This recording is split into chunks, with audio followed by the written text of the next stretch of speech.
नमस्कार दोस्तों, आज हम लोग देखेंगे G20 के बारे में। जो कि G20 एक वैश्विक संगठन है। इसकी उत्पत्ति जो हुआ था एशियाई वित्त, जो एशियाई संकट आया था 1997 से 98 के दौर में, उसी के बाद हुआ था। 1999 में इसकी जो है स्थापना की गई थी।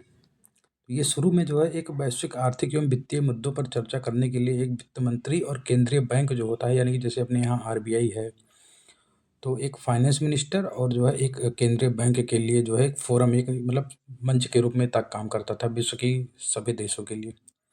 फिर बाद में इसको 2007-8 में जब अमेरिकी मंदी आई थी, तो उसके बाद जो है संकट को देखते हुए जो वित्तीय संकट आया था, तो उसमें G20 की भूमिका को जो है अपग्रेड करके इसको राष्ट्राध्यक्षों के लिए एक सम्मेलन बना दिया गया। तो यानी कि अब ये जो होगा, सभी देशों के जो राष्ट्राध्यक्ष हैं, जो G20 देश हैं, उनके लिए है। तो ये हो गया G20 का मतलब महत्व, मतलब कैसे विकसित हुआ। तो देख लीजिए, यहाँ पर दिया गया है G7 कंट्री हैं। G7 में कौन कौन है, G8 में कौन है, फिर G20 में कौन कौन से कंट्रीज हैं। तो G20 में देखेंगे, जैसे यहाँ पर अफ्रीकी संघ, अर्जेंटीना, ऑस्ट्रेलिया, ब्राज़ील, चाइना, यूरोपीय संघ हो गया, भारत हो गया, इंडोनेशिया हो गया, मैक्सिको, सऊदी अरब, दक्षिण अफ्रीका, दक्षिण कोरिया, टर्की, फिर रूस, Canada, Japan, France, Germany, Italy, USA, United kingdom, Japan, ये सब हैं। ये सब हो गए। तो ये जो G20 का जो कंट्री है, इसका जो है उद्देश्य क्या था। तो इसका उद्देश्य ये है कि जो वैश्विक अर्थव्यवस्था को प्रभावित करने वाले जो सभी प्रमुख मुद्दे हैं, उन पर चर्चा करने के लिए, चर्चा करके क्या किया जाए, जैसे कि एक मजबूत और स्थिर अर्थव्यवस्था को विकास की व्यवस्था का जो है निर्माण किया जाए। मतलब एक मजबूत और स्थिर वैश्विक अर्थव्यवस्था हो, उसका निर्माण किया जाए। तो इसके जो वार्षिक सम्मेलन होते हैं, वो G20 देश जितने होते हैं, उनमें से बारी बारी से सबको एक एक बार अध्यक्षता करने का मौका मिलता है। तो जैसे जब भारत में भी G20 का अध्यक्षता किया था, तो उसमें यहाँ बैठक हुई थी, तो उसमें जो अफ्रीकी यूनियन है, उनको शामिल किया गया था। तो यूनियन के रूप में देखा जाए तो एक अफ्रीकी यूनियन हो गया और एक यूरोपीय यूनियन हो गया, दो हो गया। देखिए, इसमें लिखा भी गया है, चार्ट में देखेंगे पीछे, तो यूरोपीय संघ भी यहाँ दिया गया है।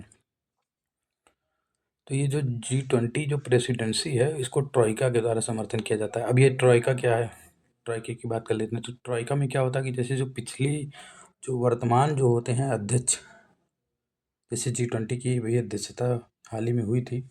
इसके पहले मेरी वहाँ भारत में हुआ था, तो भारत के बाद में अभी हुआ था। तो जो पहले हुआ रहता है, अध्यक्षता जो किया रहता है, वो जो वर्तमान में कर रहा है, वो जो आने वाले समय में करेगा वो। तो ये जो होते हैं G20 के ट्रॉइका में होते हैं। तो वर्तमान वर्ष के अध्यक्ष, अगले वर्ष के अध्यक्ष, पिछले वर्ष के अध्यक्ष, तीनों शामिल होते हैं।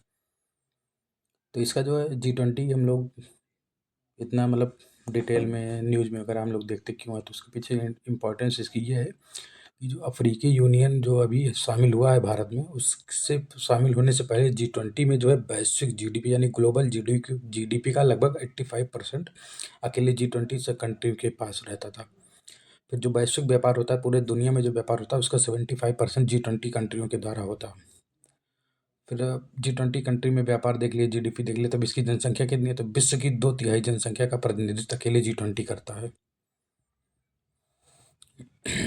तो ये सब रहा, इसको देख लीजिएगा। नए अभी चर्चा में था, इसीलिए जो है किया गया है।